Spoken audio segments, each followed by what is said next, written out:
Greetings and welcome back to yet another episode of the Daily Run, and today we're playing as Lilith. So I feel like we haven't played as this character in quite a bit, and it does feel nice to play her sometimes, but today's daily I wouldn't really describe her as it was a daily that was meant for Lilith. It definitely is one of those stronger dailies, I think so, but it would just feel much better and much stronger than any other character, especially past a certain point because we get Mom's Knife. That is obviously something that can be quite a bit harder to use on Lilith because of the Incubus as opposed to just having anything that shoots regularly. Even in these cases, when you have, or maybe compare with characters like the Keeper is so good if you get a really strong item like this one, like for example Mom's Knife, or even if you get something like Pickaxe or Brimstone, it just synergizes so well, and Lilith's kind of the opposite of that. So even though this, I would say, characters are in a very stark difference, obviously I think Lilith is stronger and a better character overall.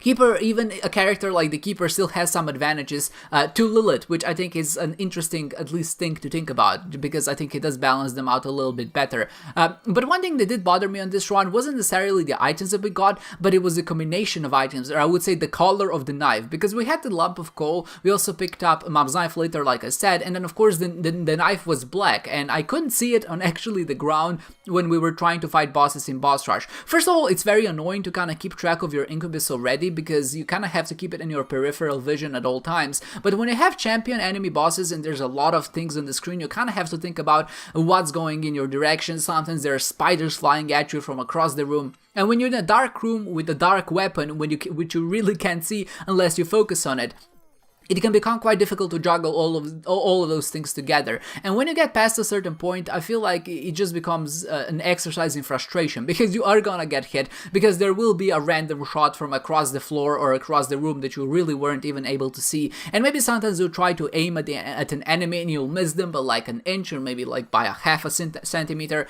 It's gonna be really difficult to actually aim at, because you're not really seeing your weapon. So just out of that aspect, it was a little bit annoying, but obviously the combination of Lump of Coal plus Mom's Knife, provided if this works like how I imagine it works, is definitely one of those which I don't really think you can forgo. It just, both of these items are great on their own, but if they do synergize and they work together, then I feel like that they're even better than we give them credit for.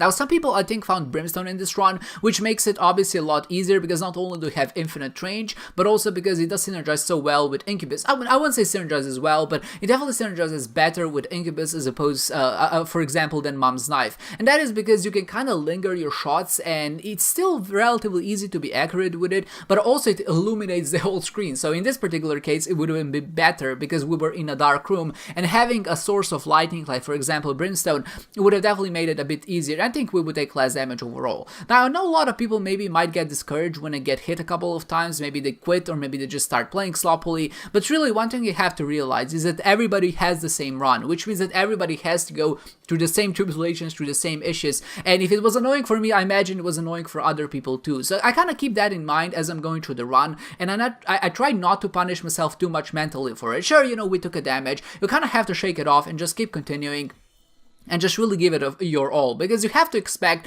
that on some level, if you're a decent player to some extent, that you will perform better than the people who maybe are playing the same daily as you. Even if they do get hit less times overall, you still have other things that you can maybe take advantage of. And just taking damage in a game like Isaac, I always say this, is kind of inevitable, right? You kind of have to accept at a certain point that some days are going to be very bad for you. You're going to take like 5 hits against Monstro, and that's just part of the course. There's really nothing you can do about it. You just kind of have to shrug it off, continue, and then just focus on other things that would make the run good. One thing I think is good when you go to, I would say, an ending or to a stage that isn't necessarily something like Shoal or the Void or the Dark Room, is the damage penalty is relatively less. This is something, a bit of an oddity, I would say, but essentially the more stage bonus you have, the higher your relative damage penalty is, or I would say absolute damage penalty in this case. And the reason for that is I'm not really sure, this is just how the formula works, but that means that if you do take even a lot of hits of damage when you're trying to go to Mom's Heart or only to Mom, and if you try to break the game with something like in this case we have the Jar and the Humbling Bundle, you're gonna get a lot of swag points, but even if you do get hit a lot, the points that you're gonna incur by having the damage penalty are actually not gonna be all that much. So it kind of balances out in some regard, and definitely feels a lot better to get hit on a run like this one, as opposed to if you're just going to the end. So for example, in this particular case, I think I got like 3,000 to 4,000 damage penalty, but I bet if this run was something like going to the Dark Room, for example, the same amount of hits would actually translate to something like 7,000 damage penalty, and that's obviously a lot higher. Maybe 7,000 is a little bit much, but you get the point of what I'm trying to say. So at least, you know, in that sense, if you do get hit on a run that goes to Mom's Heart or to Mom's Foot, you shouldn't worry too much about it, because there are other ways to get more points that I would say are a lot more influential. Now, I always recommend, if you try to maximize your score,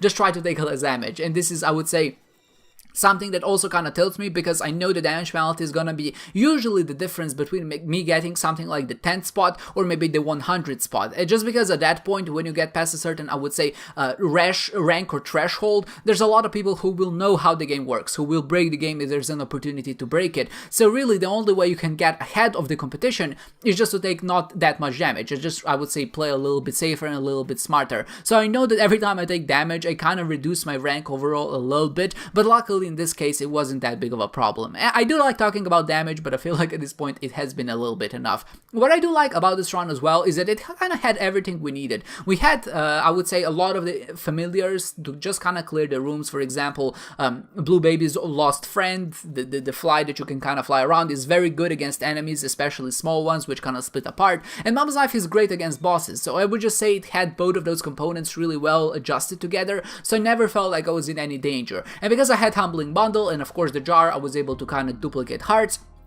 And eventually it got to something like a million hearts in the room, and then you just kind of keep pressing the spacebar and your swag bonus just keeps rising. So in the end, I finished the run with almost 40,000 points. Now this could have been a little bit better if I didn't take so many items, or maybe if I didn't take so much damage, but overall it's still a very decent run. Going to Mom's Heart and getting to 4,000 points, 40,000 points without going an additional stage or maybe finding an Awas rune is definitely very decent. I was on the lookout for something like the Sacrifice Room, but obviously that didn't show up, and it is what it is. I think I was ranked second on this one. I don't expect to be in the top 3, because whenever I rank in the top 3, nevertheless, I usually get pushed down to something like the top 5, but still, this is a streak of very good runs, and I think the past 3 have been in the top 5, so from that aspect, I'm really enjoying these ones, and at the same time, I hope you're enjoying them as well, and I hope to see you next time.